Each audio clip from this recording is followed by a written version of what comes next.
선교 대회 마치고 여러분들이 한 4가지 정도 가지고 가야 되겠습니다. Après la conférence mondiale de la mission, vous devez apporter 4 éléments importants. 첫 번째 것을 산업선교 때 얘기하겠습니다. Et je vais parler de la première chose pendant le culte de la mission industrielle. Je vais prendre un exemple. 우리 성전 건축을 하는데 왜 성전을 건축해야 됩니까? On est en train de préparer la construction du temple. Pourquoi nous devons construire le temple? 3집중 기도로 계속했어요. Et j'ai fait les 3 concentrations sur ce sujet. 그 기도를 계속하니까 하나님이 제게 큰 응답을 맺어줬어요. Et en continuant de faire cette prière, Dieu m'a donné quelques réponses importantes. Dieu m'a dit de sauver les 5000 tribus. Commencer le week-end de 3 jours. Faire les 3 parvis. Ça a été une réponse pour moi. Et cela se propage maintenant dans le monde entier. Et pourquoi je vous dis ça?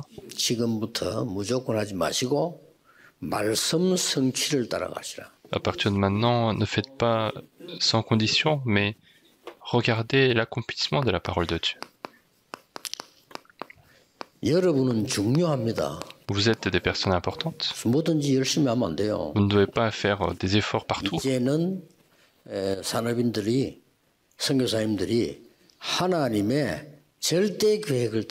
Mais vous devez suivre le projet absolu de Dieu. Donc la mission des personnes industrielles.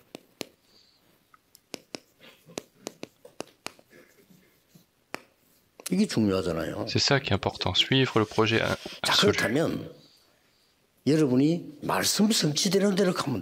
Alors il suffit de suivre l'accomplissement de la parole. 아침에 우리 목사님들 모이는데 말씀드렸습니다. 일을 진행하려 하지 말고 말씀이 성취되도록 계속 심부름을 해야 돼요. Lorsque le matin, quand les pasteurs sont réunis, je leur ai dit, mais il ne faut pas essayer d'organiser, mais il faut suivre la parole de Dieu. Et en même temps, si on regarde les faits historiques, les preuves qui sont dans la Bible, on voit le projet absolu.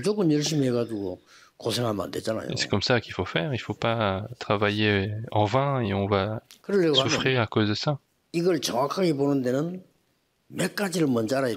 Et pour voir correctement cette chose, il faut savoir distinguer quelques éléments. Le plus important, c'est que pourquoi nous devons faire l'évangélisation et la mission. C'est ça qu'il faut connaître et c'est parce que c'est le plus important. Il doit y en avoir beaucoup. Mais il faut connaître 3 choses. Dieu a donné l'évangile au peuple d'Israël. Donc il faut donner l'évangile. Mais ils n'ont pas donné l'évangile. C'est comme ça que les postérités ont souffert autant. Si nous avons reçu l'évangile, il faut donner l'évangile. C'est pour ça qu'il faut retenir la première chose. Il y avait l'Arabie à droite, il y avait la Syrie, il y avait l'Égypte, la Babylone. Donc Israël était complètement entouré. Mais si nous comprenons l'évangélisation et la mission, tout ça devient des portes. Mais si nous ne comprenons pas l'évangélisation et la mission, ces gens-là deviennent des ennemis.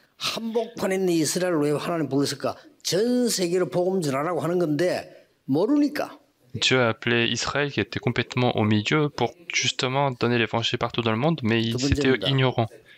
Deuxièmement,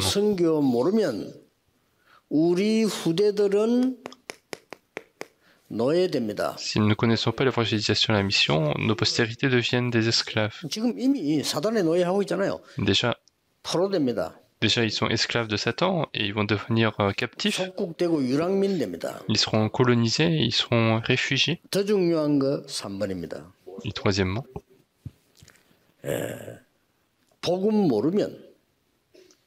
영적으로 일어나는 병이 뭔가를 몰라요. Si nous ne connaissons pas l'évangile, nous ne pourrons pas savoir les maladies spirituelles qui arrivent. 저 먼 나라에 구원받을 사람도 있습니다.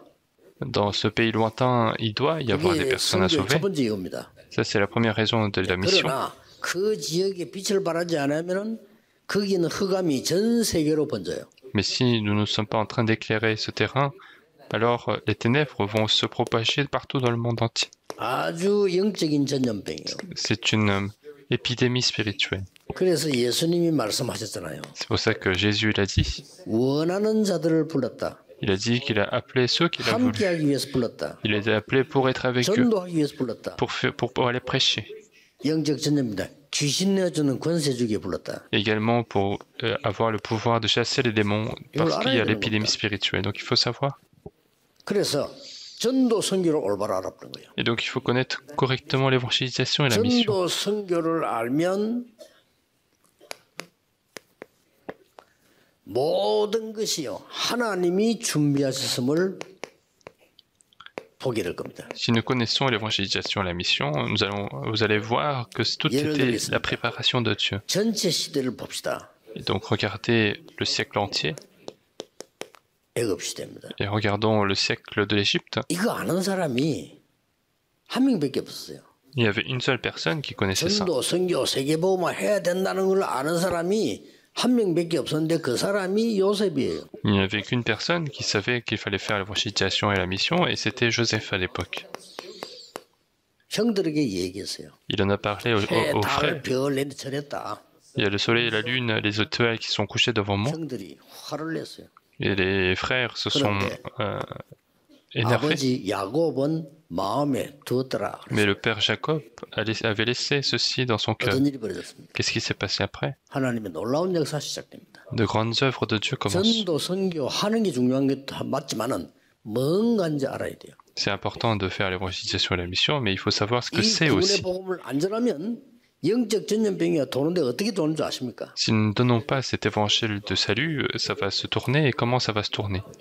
만난 적도 없는데 나라마다 똑같이요. 뱀, 용 이런 걸 났어요. Les pays se sont même pas rencontrés, mais tous les pays ont dessiné des serpents, des dragons. Ils se connectent. 코로나가 걸리면 전 세계 돌듯이요. 이 영적인 병은 전 세계로 돕니다. Tout comme le Covid qui est créé fait le tour du monde, l'épidémie spirituelle va faire le tour du monde. 사람을 통해서 오지만은 영적 전염병은 시공간을 초월해서 역사는. Une épidémie passe par les hommes, mais l'épidémie spirituelle transcende le temps-espace. 에베소 2장에 2절에 사단을 보고 공중 권세 잡은 자를 따랐다라고 했어요. Et c'est pour ça que dans Éphésiens chapitre verset 2, on dit que c'est le prince de la puissance de l'air. 그래서 에베소 6장 12절엔 우리의 싸움은 딴 거 아니다. 사단과의 싸움이다. Et donc Éphésiens chapitre 6 verset 12, notre combat n'est pas pour autre chose, mais contre Satan. 국가 정세를 사로잡고 있다. Mais ce Satan est en train de saisir le gouvernement, le pouvoir, les personnes au pouvoir. Il est en train de saisir les criminels. 그러고 이 일을 하는 사람을 사로잡고 있다. Il est en train de saisir celui qui propage l'épidémie spirituelle. Ce sont les démons, les esprits malsains. Et si nous sommes au courant, de choses extraordinaires vont se réaliser.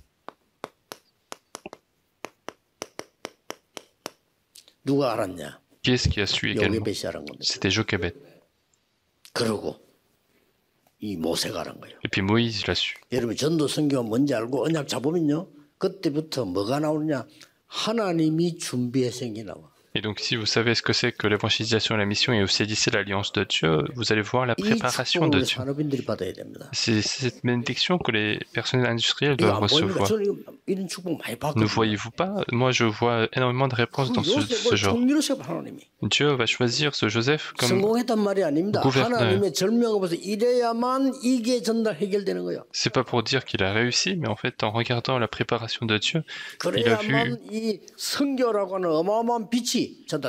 C'est comme ça que la lumière de l'évangile de la mission se transmet.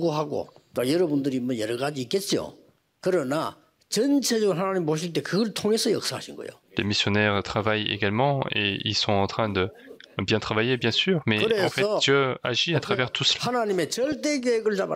Et donc il faut bien saisir le projet absolu. Je vous le dis encore une fois.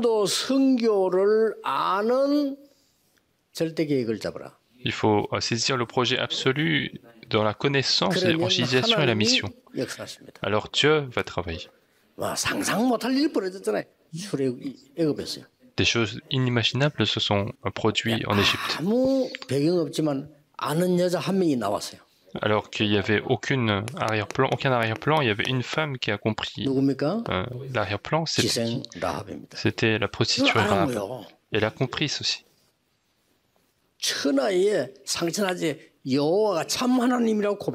Et donc elle confessait que seul l'Éternel est le vrai Dieu. Et il disait que vous allez absolument avoir la victoire.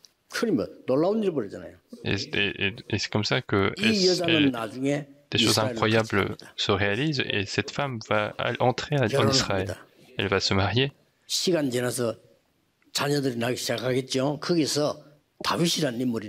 Et avec le temps, avec les enfants, il y a une figure principale comme David qui se lève.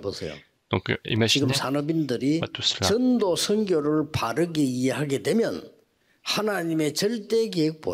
Si les personnes industrielles peuvent comprendre véritablement l'évangélisation et les missions, ils vont voir le projet absolu de Dieu.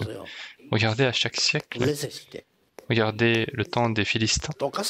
C'est pareil. La plupart des gens ne comprennent pas l'évangile, donc ils ne connaissent pas l'évangélisation et la mission. À ce moment-là, ils vont voir une figure principale importante. C'était Samuel. Et cette personne apparaît.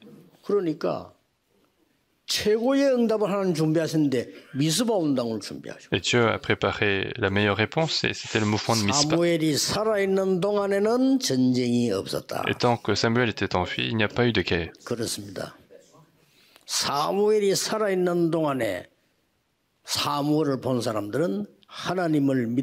Et tant que Samuel a été en vie, tous ceux qui ont vu Samuel ont cru en Dieu. Donc quelqu'un qui a compris ça est apparu. C'était David.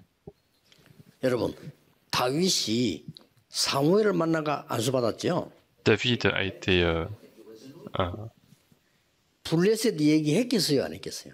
été imposé par a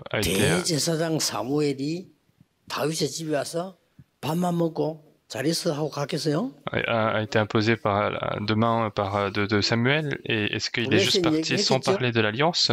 Il lui aurait parlé des Philistins. Il aurait parlé de l'arche de l'alliance qui était retournée. Et donc il lui a dit également de faire le temple pour garder l'arche de l'alliance. Et il y avait énormément de preuves parce que David était complètement concentré sur le temple et il dansait lorsque l'arche de l'alliance est arrivée. Il y avait une raison parce que quand il était jeune, il a écouté. C'est pour ça que lorsqu'il partait voir Goliath, il a vu ceci. Et ce qui est important là-dedans,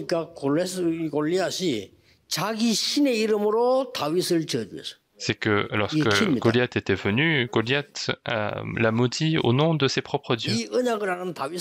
Et David disait, je viens au nom de l'Éternel parce qu'il connaissait justement ce mystère.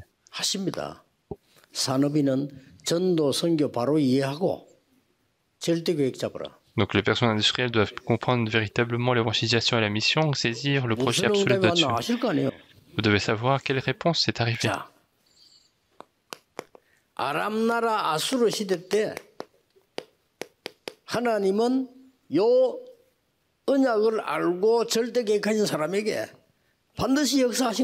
Au temps de la Syrie et de l'Assyrie, Dieu a absolument agi pour celui qui a travaillé, qui a su cela. Dans 2 Rois chapitre 19, versets 14 à 32, qui c'était? C'était le roi. C'était celui qui s'est battu contre la Syrie. Dès qu'il est devenu roi, Ézéchias, il a contacté la Syrie. C'était un roi incroyable. Il disait, nous n'allons plus payer d'impôts à ton pays. Pourquoi on devrait payer? Avant, c'est comme si la Corée commençait à dire, à l'époque, la Corée donnait de la contribution à la Chine. Et c'est c'est la même situation, c'est comme si la Corée disait à la Chine qu'on ne paierait plus. Et il disait, pourquoi la Syrie, tu me demandes de l'impôt alors qu'en Israël, et comme ça, les Assyriens sont venus attaquer. Ils sont venus avec 138 000 personnes. Et c'est à ce moment-là que Ézéchias va prier en mettant sa vie. Et la nuit même, une chose incroyable se réalisait. Dans verset 35. On dit cette nuit-là. Cette nuit où Ézéchias est en train de prier. L'ange de l'Éternel sortit et frappa le camp des Assyriens. Donc une chose incroyable se réalise. Donc Dieu agit à travers beaucoup de personnes. À travers seulement les personnes qui connaissent le projet absolu. Et grâce à la personne comme Abdias, des choses incroyables se réalisent également.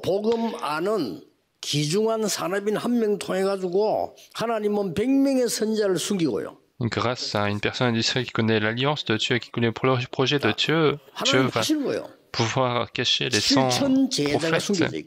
Et il y a 7000 disciples qui sont cachés. Et le mouvement de Dothan va se lever. C'est comme ça que les choses se passent.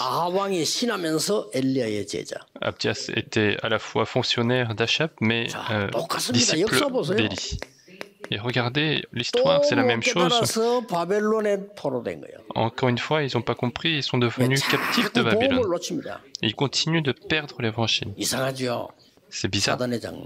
Mais c'est la stratégie de Satan. Ils donnent toutes les excuses et ils perdent l'évangile. Ils se vantent de toutes bonnes choses, mais ils perdent l'évangile. Encore une fois, ils sont devenus esclaves. Et regardez ce qui va se passer. Si l'Église perd l'évangile, les enfants vont absolument devenir des esclaves. Et à ce moment-là, quelqu'un qui a compris est arrivé.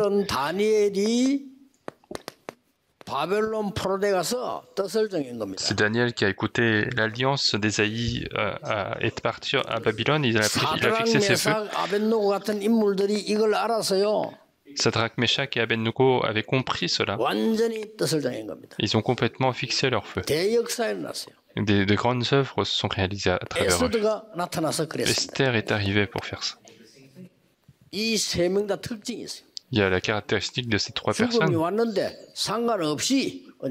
C'est que la mort approchait, mais peu importe la situation, ils ont saisi l'alliance de Dieu et la gloire de Dieu s'est manifestée. Pourquoi c'est Babylone?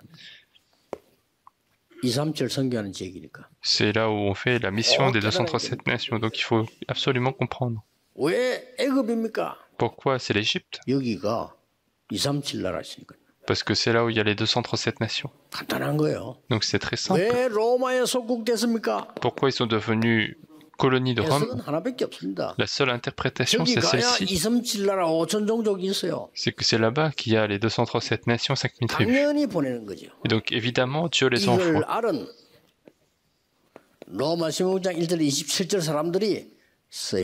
Donc, les personnes qui ont compris cela, les personnages de Romains chapitre 16 ont été utilisés. Donc, il faut d'abord croire. Avant de chercher à faire ce qu'on veut, c'est qu'est-ce que nous devons croire, qu'est-ce que nous devons voir, et qu'est-ce que nous devons posséder. C'est ça qui est important. Nous avons possédé le mystère. Donc le mystère, ce n'est pas n'importe qui, c'est quelque chose caché depuis l'éternité. Donc nous devons posséder maintenant la conclusion qui nous amène à la réponse. Alors qu'est-ce que c'est?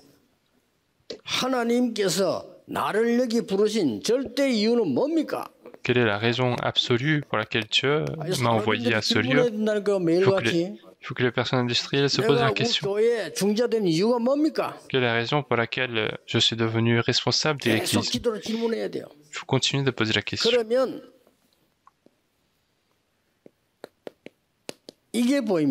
Alors, nous allons voir ceci. Nous allons voir l'alliance absolue. L'alliance précise, pardon. Et c'est ça qu'il faut saisir. Et c'est là qu'il faut construire la tour absolue. Et les œuvres doivent absolument se produire.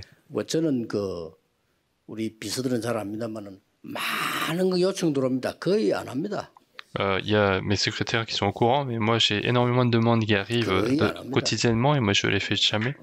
La plupart du temps je les fais pas. Et la plupart du temps quand on me pose des questions je leur réponds pas. Et si je réponds pas, il faut attendre. Et si les secrétaires m'ont fait un rapport et que je fais rien, c'est qu'on fait rien. Pourquoi? Parce qu'il faut faire la tour absolue. Il faut construire la tour absolue. À partir de maintenant, ça doit être comme ça. C'est à ce point vous êtes important. Et donc la prière, c'est pour trouver la raison absolue. Et la prière, c'est aussi construire la tour absolue.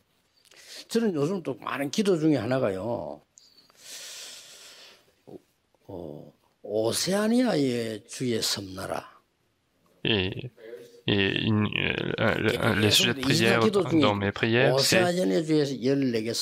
ce sont les 14 pays qui sont en Océanie. Et puis Vanuatu.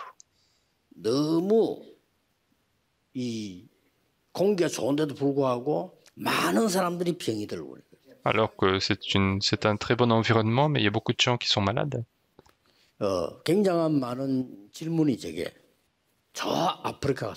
Et je me suis posé beaucoup de questions, des pays comme en l'Afrique.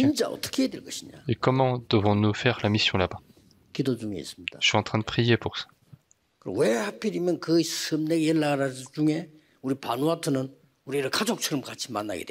Et pourquoi est-ce que parmi tous ces 14 pays, le Vanuatu est devenu comme notre famille maintenant? Il doit y avoir une raison maintenant. Je suis en train de prier pour ça.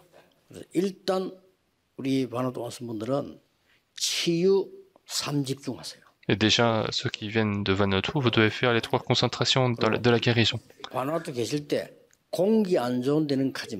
Et quand vous êtes au Vanuatu, n'allez pas là où il y a une mauvaise qualité d'air. Et avec la prière de respiration, faites les 3 concentrations. Et l'œuvre de Dieu va absolument se réaliser. Et si vous faites comme moi, alors vous allez comprendre rapidement.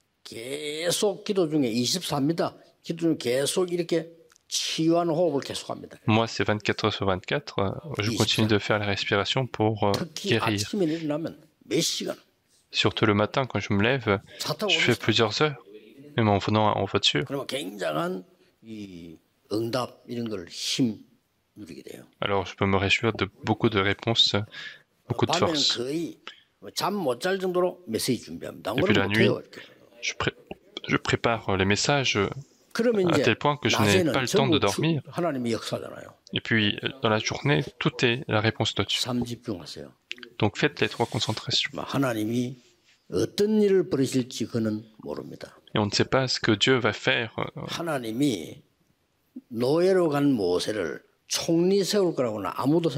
Personne n'avait imaginé que Joseph, qui est parti comme esclave, allait être gouverneur de l'Égypte. Personne n'avait imaginé.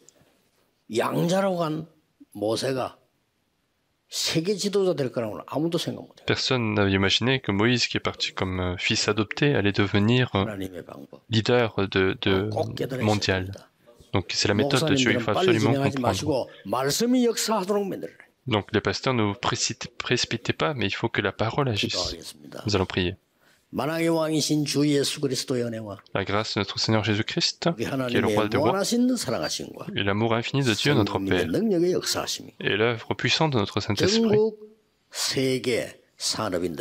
soit accordée à tous les personnes industrielles du monde entier, et ce, à partir de maintenant et pour l'éternité.